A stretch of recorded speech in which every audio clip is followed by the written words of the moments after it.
የዘፈኑ እስክስታ ዳርዳሩን መዞር ነው አሉ። እቺ ጠጋ ጠጋ የወደቀ ለማንሳት ነው ብላለች እናቴ። አንዳንዴ እኮ አባባሎች ምናምንን ስታጠጋጓቸው እንዴት ምርጥ የፈረሰን ጎጆ ይጠግናሉ መሰላችሁ።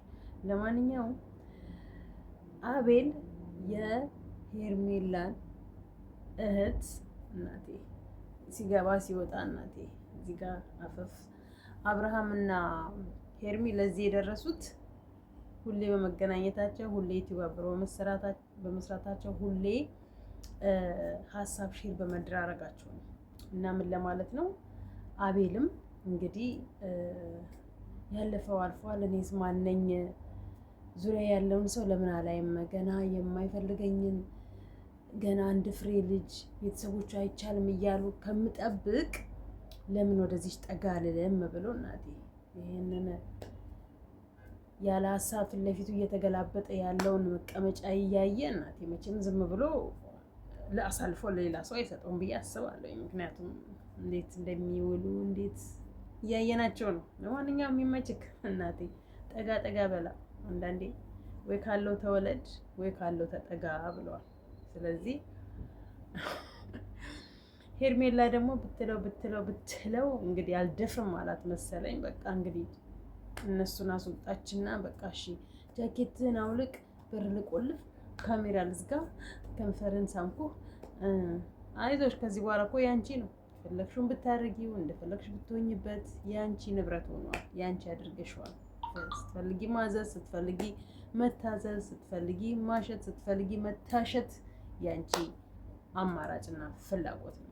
ሩታ እንደሆነ ትተዋለች፣ በቃ አለቀ፣ ለቀዋለች። እንግዲህ ተራሽ ደርሶ ሌላዋ ተረኛዋ እስከምትቀማሽ አንቺም ተራሽ ደርሶ እንደ ሩታ እስከምታዝኝ እስከምታለቅሺ ድረስ። በነገርሽ ላይ ግን ቶሎ ብታረግዥለት ይቀልሻል ብዬ አስባለሁ። ምክንያቱም ነጣቂ በዝቷል።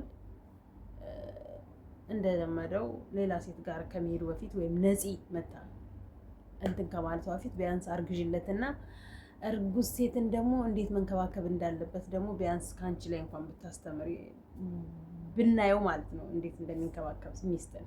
ያው ሩታን እንክብካቤ ሳያደርግላት ስለሆነ ወልዳ እዚህ ደረጃ ላይ የደረሰችው ማለት ነው። እና በነገራችን ላይ ሄርማነች ሩታ በጣም በጣም በጣም ነው ቤተሰቦቹን የናቀችው፣ እጅግ ከሚገባው በላይ አመለካከቷን፣ አስተያየቷን፣ አመላለሷን አይታችሁት እንደሆነ እውነት ለመናገር ለዚህ ወንድምየው ይሄን ያህል እንትን ይገባዋል ብዬ አላስብም። ሩታ የምታደርገው ነገር ኢቨን እህቱም ብትሆን ማለት ነው። እህቱ ምናልባት ኦፍኮርስ ያደረገችው ነገር ስህተት ስለነበረ ያንን ለምን አደረግሽ ብላ ተጋፍጣታለች። ከዛ በዘለለ ግን እንደዚህ መናናቅ ደረጃ ድረስ አይታችኋት እንደሆነ በቃ ምንም ነገር ማለት አትፈልግም። እጇን አጣምራ እንደዚህ ነው የምትለው ቤዚ። በቃ በጣም ሩታ የምትሆነው ነገር፣ ሩታ የምትመልሰው መልስ፣ ሩታ እነሱ ሲያወሩ ፊቷን የምታዞርበት፣ አፏን የምታሽሟጥበት ነገር ቡዜን በጣም በጣም ትዝብት ውስጥ አስገብቷታል ማለት ነው። ሩታ በጣም ታዝባታለች። በቃ እቺ ከዛ ምን አድርገች መጨረሻ ላይ ሩታ ተስማምተው ከአብርሃም ጋር ከሄዱ በኋላ ወንድምየው ምንድን ነው ያለው? አንተ ምን ሆነ በዚህ ነው ያለ እንደምትልፈሰፈሰው? እውነቱን ነው። ቆፍጠን ኮስተር አትልም እንዴ? ምንድን ነው? ማንም ወልዶ እኮ ማንም ይተዋል። ከዛ ደግሞ ነገ ልጁ አድርጉ እኮ አባቴ ብሎ ይመጣል። አንተም ደግሞ ልጄን ብለህ ፍለጋ ትመጣለህ። በዚህ ነው ያህል መጋተቱ ደረጃ ላይ ምን አስፈለገ? እንዲህ እየተናክ እንዲህ እየተገፋክ እንዲህ በትልቁም በትንሹም በሆነውም ባልሆነው አፍ እየተከፈተብህ የዚህን ያህል ደረጃ ልጄ ልጄ ልጄ ልጄ ልጄ ልጄ ላገኝ ልጄ ምናምን፣ ያውም እርጉዞ ነው ያልተንከባከብከውን ልጅ ማለት ነው። ምንም የሚያስጨንቅ እናንተን የሚል ነገር የለም። አለቀ በቃ። የትኛው ምን ገና ከእርግዝና ጀምሮ አሁን እስከሚደርስ ድረስ እንዲቹ በንዝንዝ ያደገ ልጅ ነው። ንዝንዝ በማየት ጭቅጭቅ በመስማት ያደገ ልጅ ነው፣ የወጣ ልጅ ነው። ይህን ያህል ዲፕ ገብተክ አቅፈኸው ከአራስ ቤት ጀምሮ ከእርግዝና ጀምሮ ተንከባክበ እንደ እንቁላል ይዘ እዚህ ጋር ደርሰ ከዛን እዚህ ጋር ደርሰ ደግሞ እንዳታይ የተከለከልክ ልጅ አይደለም። ስለዚህ ቀለል አድርገህ እኮ በቃ ዋንትያን አታያትም እንዴ? ብቻዋን ያለ እድሜዋ ወልዳ እኮ ያለ እድሜዋ ማለት ነው ወልዳ በጎዳና ወድቃ የስንት ሰው አይን ገርፏት ስንት ሰው ብሎ ዛሬ ደረሰችበት ደረጃ ላይ ስትደርስ እኮ ትላንት የካዳት ትላንት አስረግዞ ሂጅልኝ ብሎ ያላት ልጆን በአይኑ ማየት አለም ይቅርና መስማትን ራሱ የማይፈልገው አባት ዛሬ ላይ እኮ ደርሰው ልጄን ብሎ ሲመጣ ህግ በሳምንት አንድ የፈቀደለት አለቀ። ከደረሰች በኋላ እንኳን ማለት ነው ገባ። ስለዚህ አንተም ለቅቅ አድርገህ ትተህ ልጁ ሲያድግ አመጣም ምን ሙጭጭ አስባለክ? ምን ሙጭጭ አስባለ? ወላድ በደባብ ትይዝ። ያው ሄርሜላ ሊዛ ከሄርሜላ አትወልድም። ቶሎ አንዴ እስከሄድክ ድረስ ደግሞ ሌላው ተረኛ እስከምትነጥቅህ ወይ ደግሞ ሌላው ተረኛ ሄርሜላን እስከሚነጥቅ ድረስ እና መጥቶ የኔ ነበረች የኔ ናት ብሎ እስከሚልህ ድረስ አትጠብቅ። አትብዘዝ፣ አትደንዝዝ። ነቃበል፣ ነቃ ደንገጥበል። የምን መልፈስፈስ የምን ማለቃቀስ ነው? የምን የሆነ ራስን ዝቅ አድርጎ ይሄን ያህል ደረጃ ድረስ መጓዝ አለቀ። ምን ወንዳ ወንድ ሁን። እዛ ጋር የተናገሩት ወንድምየው በጣም ነው በቃ እንዴ ማንም ይወልዳል፣ ማንም ይለያያል። ነገ ሲያደርግ አባትነትን አይክደውም። አለቀ። ልጅነትህን አባትነትህን አትክደውም፣ ልጅነቱን አይክድም። አለቀ። ነገ ሲያድግ አባዬ ብሎ ይመጣል። ልጄ ብለህ ትሄዳለህ እንዴ? እንዲህ የተባልክ እስከ መቼ ድረስ ነው የምትሄደው? እየተናክ እየተገፋክ በዛም እየተረገጥክ ማለት ነው። በቃ እሷም ተዋት፣ ለቀቅ ብላ ብቻዋን ታሳድገው። አለቀ። ዋጋው እስኪ ሁላችንም የሚገባን እኮ ማሳደግ ቀላል ነው እንላለን። ስንይዘው ግን ሁሉ ነገር ሊቀለን አይችልም። እስከምንይዘው ድረስ ሁሉ ነገር ልናቀለው እንችላለን። ግን ያው ቤተሰብ እስካለ ስራ እስካለ ገንዘብ እስካለ ድረስ ደግሞ ያውን በዚህ ዘመን ማለት ነው ሁሉ ነገር ቀላል ነው። አለቀ። በቃ ሲያድግ ፍለጋ ትሄዳለህ።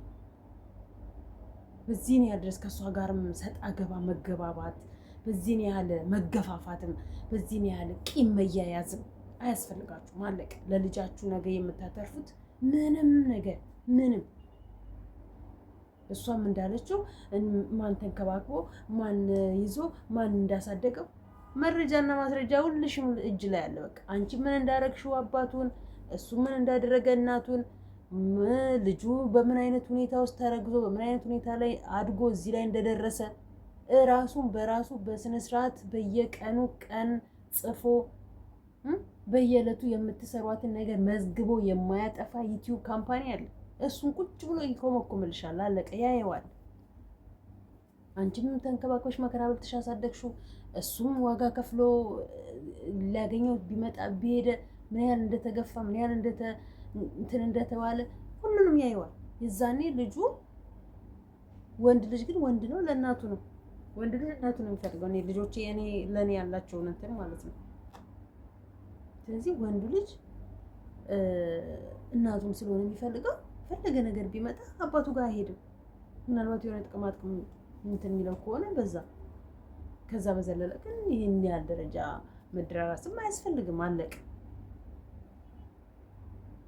ሰላም ግን ጤና ይስጥልኝ። ወደ ሱሳ ሀገራታችሁ በዓለም ዙሪያ የምትገኙ ኢትዮጵያውያን እንዲሁም ኤርትራውያን በያላችሁበት ሰላም ይድረሳችሁ። ሰላማችሁ እንደምራሻው ተርፍ ሲበረል ላይክ፣ ሰብስክራይብ ያደረጋችሁ አበረታቱኝ ነው ማለት የምፈልገው። ትናንትና የለቀኩት ቪዲዮ እንግዲህ አይ ዶንት ኖ።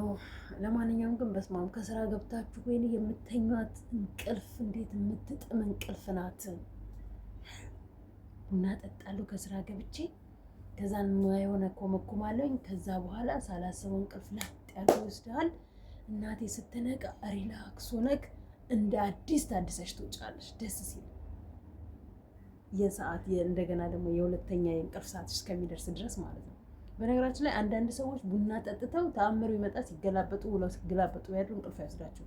እኔ ግን ቡና እየጠጣሁኝ እንዲህ ማንቀላፋ ጀግና ነኝ። ቦታ የሌለኝ ማለት ነው። መተኛት ካለብኝ መተኛት ነው። ይሄ ቡና ሱስ፣ ፔፕሲ ሱስ፣ ሰበናፕ ሱስ ከጠጣሽ እንቅልፍ አይወስድም። ኮካ ተጠጣሽ የለኝም እንደዛ ነገር እግዚአብሔር ይመስገን። በቃ መተኛት ካለብኝ መተኛት ነው እና ደስ የሚል እንቅልፍ ተኝቼ ነው የነቃሁት። አይኔ ሁላ ድንብዝብዝ ብሏል። ሰዓቱም ሄዷል ማለት ነው።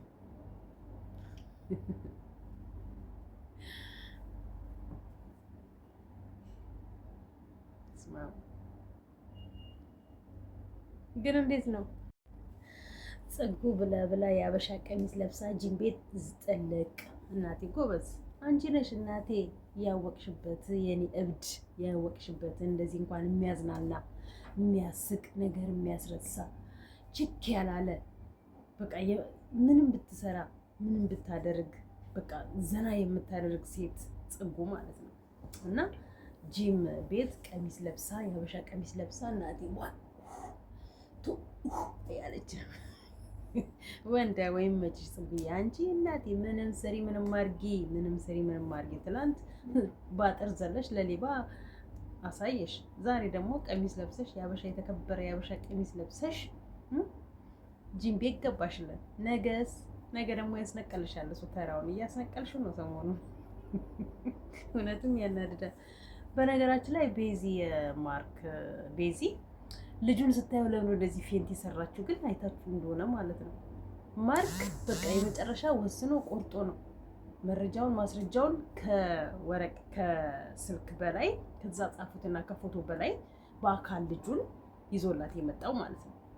ሶ እዛ ጋር ምንም እንዳላረገች ምንም እንዳልሆነ ምንም እንዳልተፈጠረ ሆና ነው ፌስ ቱ ፌስ በቃ እሱን ስትንቀው አልፈልግሽም ካልክ እንደዚሁ ተናገር አይነት ነገር ስትል የነበረው።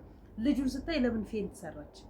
ልማዳችሁ ነው። በነገራችን ላይ የሆነ ነገር ታጠፉና ያጥፋታችሁ በዛ በፌንት ውስጥ ታካክሱትና ያ ሰው እንዳይረቃችሁ ያ ሰው እንዲንከባከባችሁ ታደርጋላችሁ። ለምን ፌንት ሰራሽ? ለምን ወደቅሽ? ምን አስደነገጠሽ? ምን የሰራሽው ስራ አለ? ለምን አፈርሽ? ያውም እኮ ወርቅ የሚያክል ነገር ሰጥቷት። ወይ ሴት! እኛ በወንዶችና እንደ ሴት አጭበርባሪ እንደ ሴት ሌባ አለ? እንደ ሴት ሌባ በስርዓት አንድ ወንድ ይዛ በስርዓት በአግባቡ ማትቀመጥ ወንድ እኮ ያምርበታል ብለን ወስነናል። ሴት ግን በባሏ ላይ በፍቅረኛዋ ላይ እንዴት ሌላ ወንድ ያምራታል? እንዴት ሌላ ወንድ ጋር ትሄዳለች? ግፊት አለባችሁ።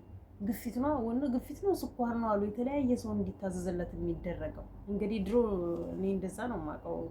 ደም ግፊት ያለባቸው ናቸው ስኳር ያለባቸው ሰዎች ብዙ ቦታ ላይ ሲሄዱ በአንድ ቦታ እንደማይረጉ ያሁንም ያው እንደዛው ነው እንጂ እርግጠኛ ባልሆንም ማለት ነው። እና ምን ሆነሽ ነው? ከማርክ ምን ጎሎሽ? ምን አንሶሽ?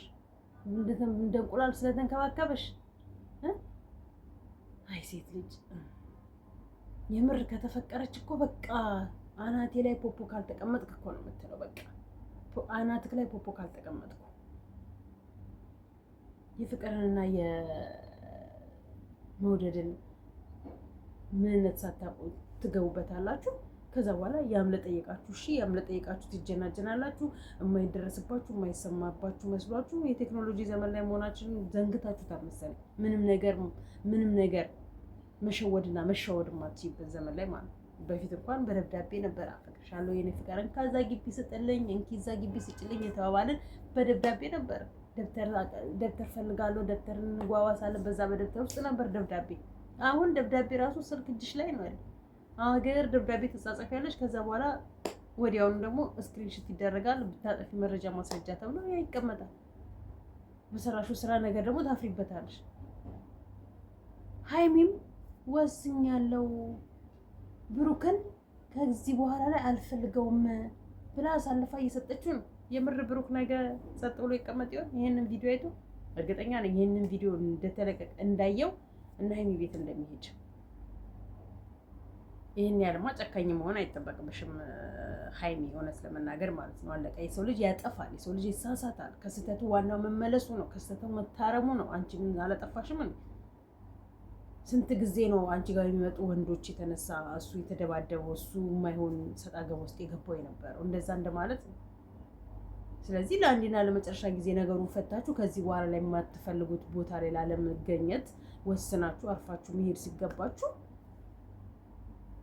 በቃኝ ከዚህ በኋላ ላይ አልፈልግህም፣ የህይወትህን ኑር፣ ህይወትህን ጀመር ከከሊት ጋር የሚሆን ከከሊት ጋር እንደ ያን ሁሉ ነገር አልፈሽ መተሽ እዚህ ነገር ደግሞ እንትን ማለት እኔ ለዚህ ነው ተከባበሩ፣ ሚዲያ ላይ ቢያንስ ተከባበሩ። ለምትነጋገሩት ቃላት፣ ለምትወራወሩት ቃላቶች ተጠንቀቁ።